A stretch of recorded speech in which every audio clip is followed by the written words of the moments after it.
For decades, they called it a conspiracy theory. The government is spying on its own citizens, they said, recording every phone call, reading every email, tracking every movement, paranoid nonsense. Until June 2013, when Edward Snowden released classified NSA documents proving it was all real. The conspiracy theorists were right. I'm Detective Vera Nash, and today we're investigating 10 conspiracy theories that were dismissed as paranoid delusions, labeled as crazy talk, mocked by mainstream media and governments, until evidence emerged proving they were true all along. These aren't theories anymore. They're documented history, and they raise a disturbing question. If these conspiracies were real, what else are we calling crazy that might turn out to be true? Welcome to the Case Files. Let's investigate the conspiracies that became fact. Mass government surveillance. For years, privacy advocates and civil libertarians warned that the government was conducting mass surveillance on American citizens. They said the NSA was collecting phone records, intercepting emails, and monitoring internet activity without warrants or oversight. They were called conspiracy theorists, paranoid, tinfoil hat wearers. The government repeatedly denied conducting domestic surveillance. Officials testified under oath that no such programs existed. Then Edward Snowden happened. In June 2013, the former NSA contractor leaked thousands of classified documents to journalists. The documents revealed programs with names like PRISM, XKEYS, CORE, and Stellar Wind. They showed that the NSA was indeed collecting phone metadata on millions of Americans, monitoring internet communications, and working with tech companies to access private data. The scope was staggering. The NSA had direct access to servers at Google, Facebook, Apple, and other major companies.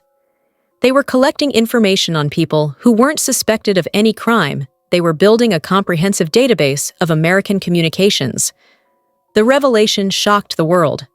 Snowden was charged under the Espionage Act and fled to Russia, but the damage was done. The conspiracy theory was now proven fact. The government was watching everyone. What's disturbing isn't just that it was true. It's that when the truth came out, nothing really changed. There was brief outrage, some congressional hearings, minor reforms, but the programs largely continue. The surveillance state is now accepted as normal. The conspiracy theorists were vindicated, but they lost anyway. The Tuskegee syphilis study, we covered this in detail in our Forbidden Experiments episode, but it deserves mention here because for decades, African American communities were called paranoid for distrusting medical authorities and government health programs. They said the government was conducting experiments on Black people, that medical researchers were deliberately withholding treatment to study disease progression, that the public health establishment couldn't be trusted. They were dismissed as conspiracy theorists spreading harmful misinformation. Then, in 1972, whistleblower Peter Buxton leaked the truth to the press. From 1932 to 1972, 40 years, the U.S. Public Health Service had been conducting the Tuskegee study. They told participants they were receiving treatment for bad blood. They were actually tracking untreated syphilis progression. Even after penicillin became the standard cure in 1947, researchers deliberately prevented participants from receiving treatment. This wasn't theory, it wasn't paranoia. It was documented, government-funded medical abuse spanning 4 decades. The conspiracy was real. And the distrust it created in Black communities toward medical institutions persists to this day. With good reason, when people refuse vaccines or avoid doctors, this is part of why. Because the conspiracy theory about government medical experiments on Black Americans turned out to be absolutely true. In the 1960s and 70s, Black activists, anti-war protesters, and civil rights leaders claimed the FBI was systematically targeting, infiltrating, and sabotaging their organizations. They said the government was conducting illegal surveillance, spreading false information, and actively working to destroy legitimate political movements. The FBI called this paranoid fantasy. Director J. Edgar Hoover publicly denied any such programs existed. Activists who made these claims were labeled as unstable, dangerous, or delusional. Then in 1971, a group calling themselves the Citizens Commission to investigate the FBI I broke into an FBI field office in Media, Pennsylvania. They stole classified files and mailed them to newspapers. The documents revealed COINTELPRO, counterintelligence program, a massive, illegal operation targeting American citizens. COINTELPRO had been running since 1956. The FBI infiltrated the Black Panther Party, the Communist Party, anti-war groups, and civil rights organizations. They conducted warrantless surveillance. They sent anonymous letters to create paranoia and infighting. They spread false rumors to destroy reputations. They worked with police to frame activists for crimes. The program targeted Dr. Martin Luther King Jr. specifically. The FBI bugged his hotel rooms, recorded his conversations, and sent him an anonymous letter urging him to commit suicide. This wasn't fringe conspiracy theory. This was the FBI, operating with approval from the highest levels of government. Congressional hearings in 1975 confirmed everything COINTELPRO was real. The activists had been right all along.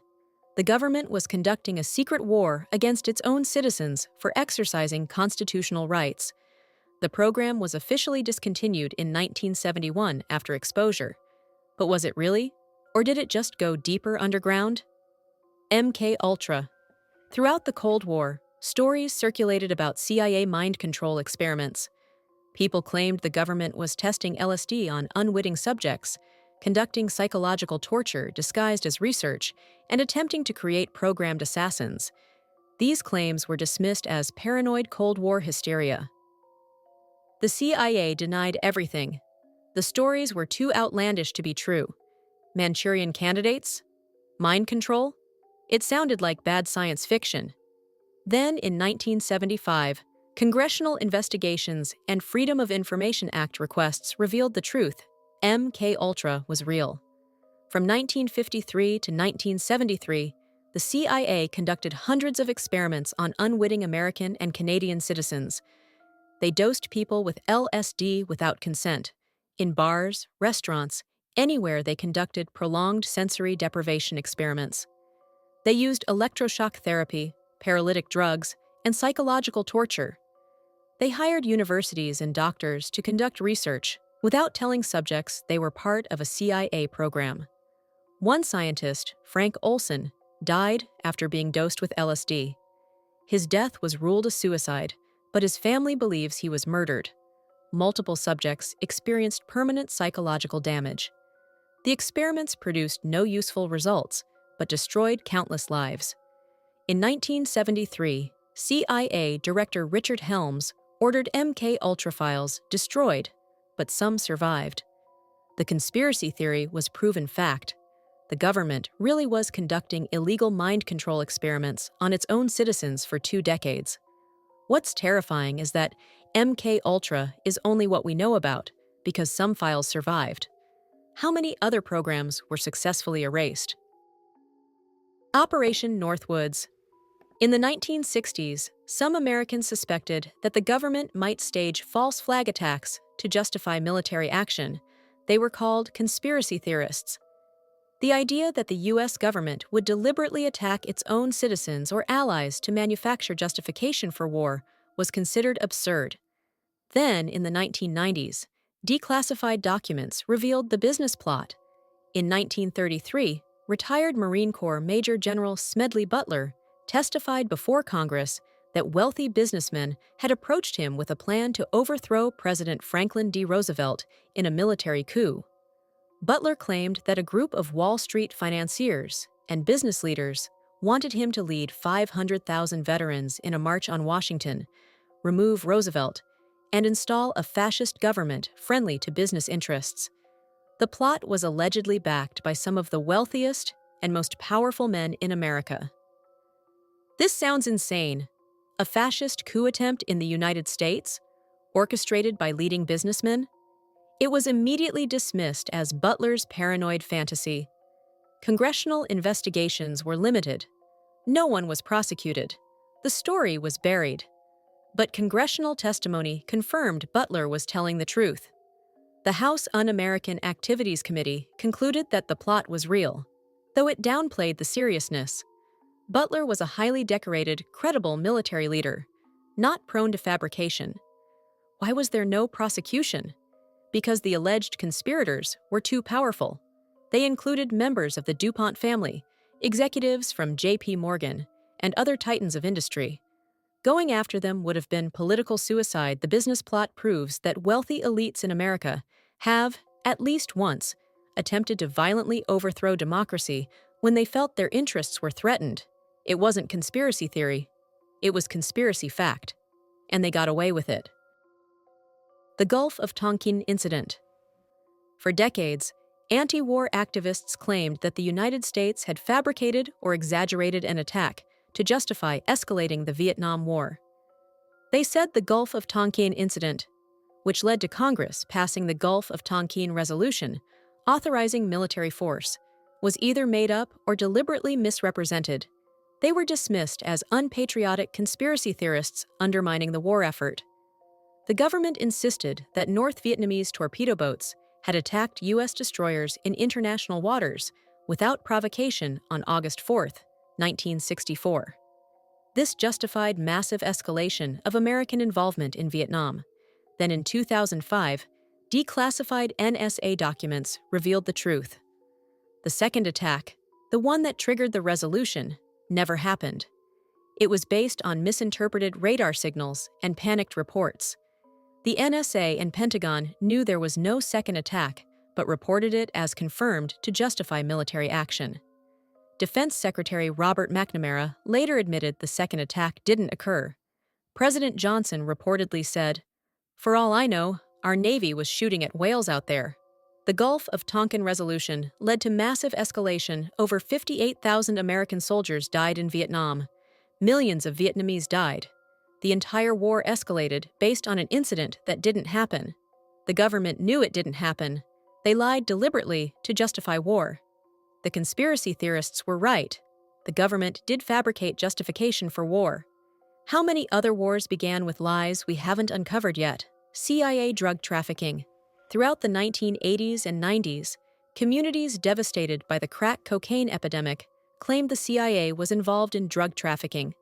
Specifically, that the agency facilitated cocaine smuggling to fund Contra rebels in Nicaragua, and that this cocaine flooded black communities in the form of crack.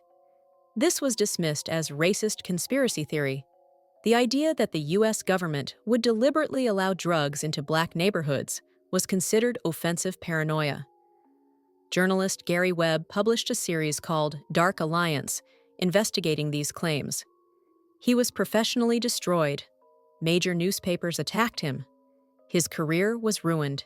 He died in 2004 of 2 gunshot wounds to the head, ruled a suicide. Then investigations confirmed significant elements of the story. A CIA Inspector General report in 1998 acknowledged that the CIA had worked with dozens of drug traffickers while supporting the Contras. The agency knew its assets were trafficking cocaine. They did nothing to stop it. In some cases, they actively protected traffickers from prosecution. The drugs didn't create the crack epidemic alone, but CIA-connected traffickers definitely supplied cocaine that ended up as crack in American cities. The government knew and allowed it to continue because the Contras were deemed more important than drug enforcement. Gary Webb was vindicated posthumously. The conspiracy theory was substantially true. The CIA was involved with drug traffickers, and those drugs devastated communities. Webb was right, and they destroyed him for it. Watergate. Before it was proven, Watergate was dismissed as conspiracy theory. The idea that the President of the United States would order illegal break-ins, conduct political espionage, and orchestrate a massive cover-up seemed too corrupt to be believable. When the break-in at the Democratic National Committee headquarters was first reported in June 1972, Nixon's administration dismissed it as a third-rate burglary, with no White House connection. Journalists Bob Woodward and Carl Bernstein were called conspiracy theorists, pushing a political hit job. Then the evidence mounted. Following the money led to Nixon's re-election campaign, the cover-up unraveled. The Saturday Night Massacre saw Nixon fire multiple officials trying to investigate. The smoking gun tape revealed Nixon personally ordering the cover-up just days after the break-in. Watergate proved that yes, the president could be a criminal. Yes, the administration could conduct illegal operations. Yes, the highest levels of government would lie, obstruct justice, and abuse power. Everything the conspiracy theorists suggested turned out to be true. Nixon resigned in disgrace, but Watergate also revealed how much the president could do before consequences arrived, and it showed that without whistleblowers, investigative journalism, and institutional courage, the conspiracy would have succeeded. How many other presidential conspiracies succeeded because no one had the courage to expose them? Big Tobacco knew. For decades, cigarette companies insisted that smoking wasn't addictive, and the link to cancer was unproven. Meanwhile, public health advocates claimed tobacco companies knew cigarettes were deadly, knew they were addictive, and were deliberately suppressing evidence while lying to the public. The tobacco industry called these claims conspiracy theory. They produced their own scientists claiming cigarettes were safe. They funded biased research. They attacked critics as anti-business crusaders. For 50 years, they denied any wrongdoing. Then, in the 1990s, internal documents were leaked. The tobacco industry's own research from the 1950s showed they knew cigarettes caused cancer. They knew nicotine was addictive. They deliberately suppressed this research and publicly denied it for decades. Brown and Williamson documents revealed tobacco executives knew exactly what they were doing. They studied how to make cigarettes more addictive. They targeted children with advertising. They knowingly sold products they knew would kill millions of people. In 1998, the Master Settlement Agreement forced tobacco companies to pay billions and admit wrongdoing. The conspiracy theory was proven. Big Tobacco knew their product was deadly and lied about it for half a century to protect profits. Millions died from smoking-related illnesses while tobacco companies lied. The conspiracy was real, and it was legal until finally proven 10 conspiracy theories that turned out to be true. Mass surveillance, medical experiments, government infiltration of political movements, mind control programs, false flag proposals, coup attempts, fabricated justification for war, drug trafficking, presidential criminality, corporate deception causing mass death. None of these are theories anymore. They're documented history. And that's what makes them so disturbing. Because if all of these conspiracies were real, what else are we dismissing as crazy that might turn out to be true? The label conspiracy theorist is used to dismiss and discredit. Sometimes rightfully, plenty of conspiracy theories are genuinely false. But these cases prove that sometimes the conspiracy theorists are actually whistleblowers, truth-tellers, and people who saw through official lies before evidence emerged. How do we tell the difference? How do we separate legitimate skepticism from paranoid delusion? There's no easy answer, but history shows we should be careful about automatically dismissing claims just because they're uncomfortable or challenge official narratives. The conspiracy theorists were called crazy when they said the government was spying on everyone. They were right. They were called paranoid when they said the FBI was infiltrating activist groups. They were right. They were mocked when they said the CIA was conducting mind control experiments. They were right. What are we calling crazy today that will be proven true tomorrow? What classified programs are running right now that will be declassified in 50 years and shock future generations? What lies are we accepting as truth because we can't imagine our institutions would deceive us so thoroughly? This is Detective Vera Nash, closing the case files on conspiracies that became fact. The lesson isn't to believe every conspiracy theory. The lesson is that powerful institutions will lie, cover up, and discredit truth-tellers when it serves their interests. Skepticism of official narratives isn't always paranoia. Sometimes, I